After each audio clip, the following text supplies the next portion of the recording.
Hello, Voice from the Cross, Part 1. Father, forgive them, for they know not what they do. When the world was filled with sinfulness and moved away from the Creator, God was willing to send His only Son for the salvation of the mankind. For God so loved the world that He gave His only Son, that whoever believes in Him should not perish but have eternal life.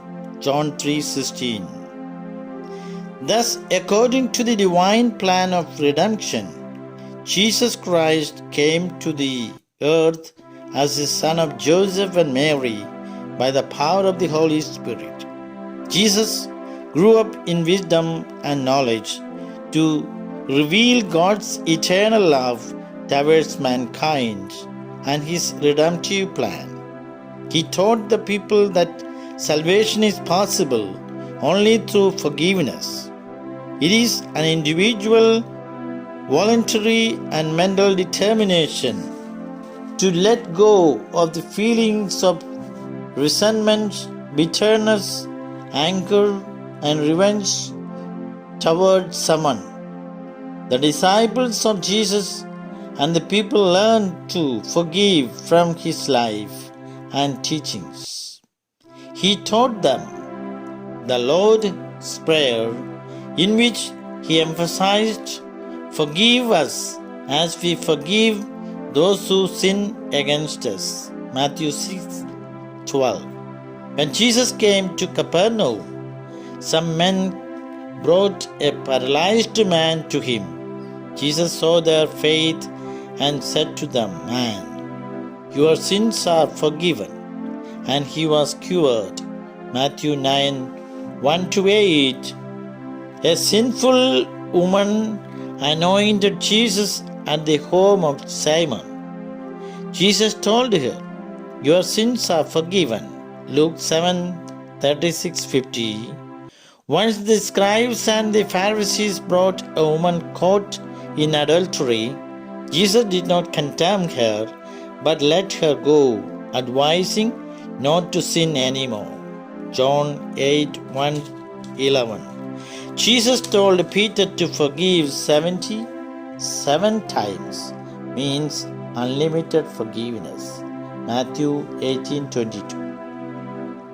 Jesus even criticized the scribes and Pharisees, priests, etc., for the evil tendencies and their hypocrisy, pride, arrogance, and pretense, which led to the conspiracy to persecute Him. Thus, Jesus was arrested and sentenced to crucifixion, throughout the course of which He showed us how to forgive. He was brought to the praetorium of Pontius Pilate, stripped of his clothing, bound to a post, and scourged with the flagellum from the shoulders to the loins. Flagellum was a whip with several thongs as much as 3 feet long, which with the lead balls or thorns. It could injure even the inner veins and arteries and left the victim bloody and weak at the point of death. It was the main reason that Simon of Cyrene was forced to carry the cross on the way to Golgotha,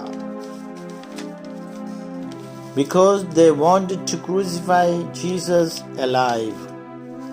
At Golgotha, Jesus was fixed to the cross with the nails that smashed through the tendons and bones of the feet and hands, and raised the cross to hang Him under the heaven and above the earth between two thieves.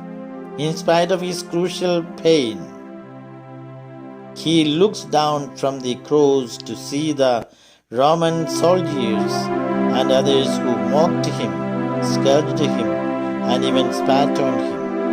He might have even remembered Caiaphas, the high priest, Pontius Pilate, and the crowd who shouted to crucify him, and asked his heavenly Father to forgive them for their ignorance.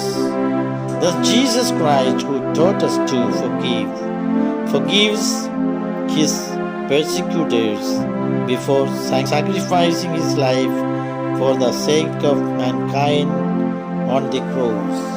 My dear friends, Jesus is the only person through whom salvation is possible for man. Moreover, forgiveness is a prerequisite for salvation.